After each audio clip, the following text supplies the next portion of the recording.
Hello and welcome to another edition of Another Book Review. This week I'll be reviewing Ann Patchett's novel Commonwealth. I'll talk a little bit about the author, give a brief spoiler-free overview of the plot, talk about what I liked about the book, what I didn't like about the book, and finish off with who I'd recommend the book to. I'm not quite sure what I'm going to be reading for next time. It's either going to be White Shift, finishing that book up, or another book, but and also, I'll say this is going to be a spoiler-free review. I think I'm going to do a separate video that's going to be full of spoilers. This book is a little bit hard to talk about without giving spoilers on it, so this will be strictly spoiler-free, and watch out if... I'll leave a link in the comment section below for a spoiler video if that is something you're interested in, if you want to go into a little bit more depth on the book. So Ann Patchett is a novelist, been publishing novels since, I believe, the late 90s. She's best known for a novel released in the early 2000s called, I believe it's Bel Canto, which sounds actually really interesting. I haven't checked it out yet, but between that book and this book is probably her second most famous work. In addition to that, she's actually even more famous for being an independent bookstore owner. She owns a bookstore in, I believe it is Nashville, Tennessee. That she landed her on the Times list of the 100 most interesting people. I think the bookstore maybe Parnassus Books, I believe maybe what it's called. So that's Ann Patchett. This is, I believe, her 7th novel. This came out 2 or 3 years ago. What this is about, Commonwealth, is about two families who become blended after two of the parents have an affair in the 1960s, and the book spans from the 1960s all the way up to, I guess it's almost present day America. The family starts out in California, in Los Angeles, California, and the book kind of splits time between California and Virginia, where the kind of other half of the family lives. So that's just real basic. A spoiler-free. There's not a lot of plot in this novel. It's not really a plot-heavy novel.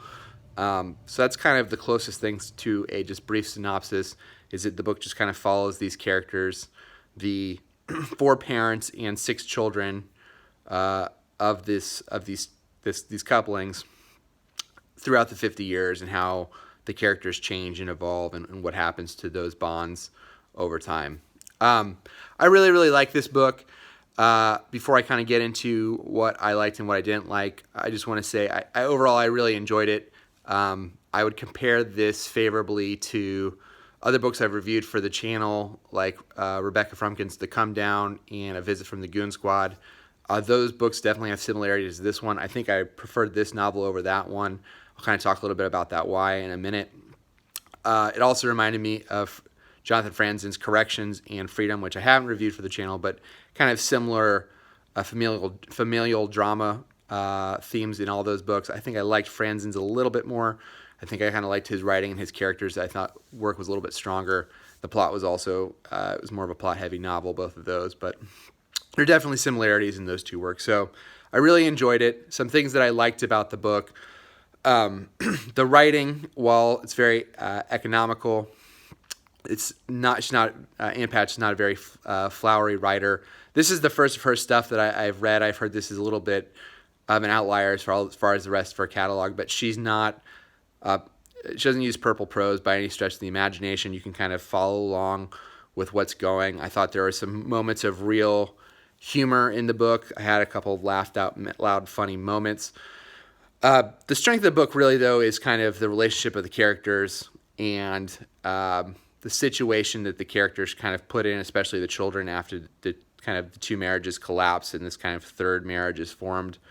And the emotional resonance that she writes about and the scenes that she writes are just really evocative and really emotionally charged. The opening, for instance, the opening scene in this book, which is at a christening party set in Southern California during the daytime, one of the, almost kind of like, if I had to put it in like film terms, it's almost like the beginning of Boogie Nights, where you're going into the pool party and you're kind of, the camera is looking at each of these characters as you're kind of going around and giving like brief snapshots of who they are, I thought was really, really interesting. And there's also a sense of, even though it's Southern California in the daytime, and the party is, because the christening, one of the father of the daughter who's being christened is a cop, there's a ton of cops who are invited, so it's appears to be very safe, but there's also a sense of dread kind of in the background that you definitely feel that something is about to happen and something's about to go really wrong. And I thought that was, as far as the writing goes, the highlight of the book, as far as just a way to kind of hook you in, and I think that opening chapter does an excellent job of that. I said I liked a lot of those things about the book, and I think it was one of the few books that I can think of that made me laugh and made me cry, because there are characters in this book that you really do feel for, and she really does a good job of drawing those emotions out of you. It's almost like a Pixar movie in a book. Some of the things I liked a little bit less, and I'll probably go over some more of these deeper issues when I talk about the book in a spoiler-full version in kind of a different video. While I liked her writing style, there were a couple of word choices that I think were not as strong. I found myself kind of being pulled out of the book at a couple places. I thought the kind of word choices were a little strange. I thought that some of her dialogue fell flat, and kind of, I think like the biggest thing that I took away from it, and maybe just my experience as a writer, this is very much a book of, and I'll kind of go into a little bit now of who I'd recommend the book to, because this is going to be either a pro or con depending on who you are.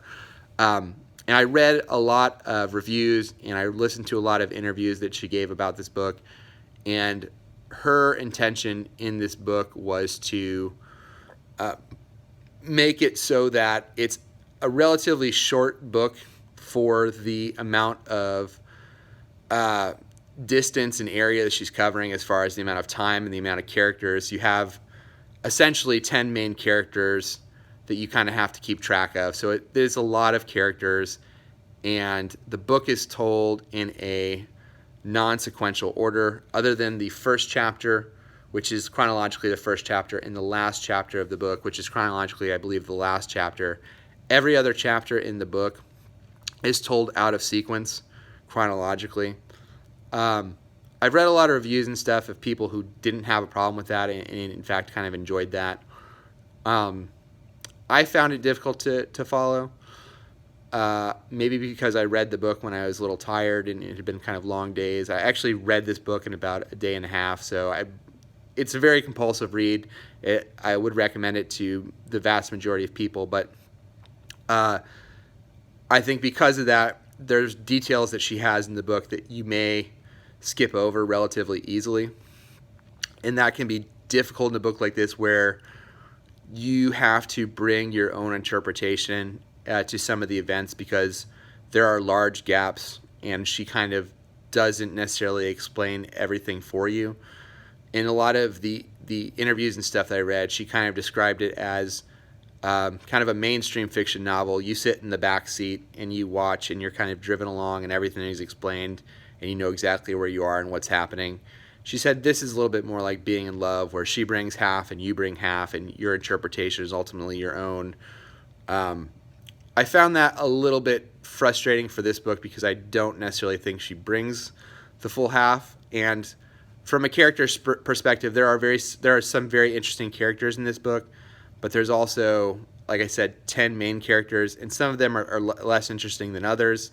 And I think if I had a complaint, or if there's one thing I would have her change about the novel, or two things I would have her change, not that she needs to listen to me or anything, but two things I would have changed, I guess, is a way to put that.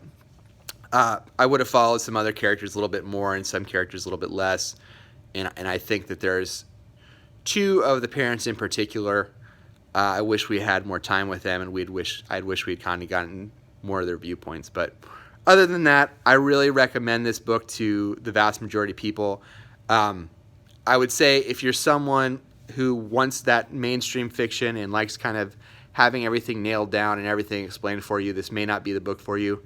If you have a hard time following stories out of sequence, this may be a difficult book for you.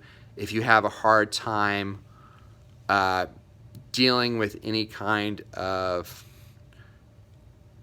borderline child neglect, this may be a difficult story for you. But other than that, overall I really enjoyed this. I'm looking forward to kind of talking more about the book when we get into the more spoilery part of the book. If you have read the book, please watch that video and leave your comments in that video, just because I don't want to spoil the book for anybody who hasn't read it. If you have any questions about the book, if you're thinking about reading it but wanted to know a little bit more about it, please feel free to leave comments in the comment section below. Until next time, bye.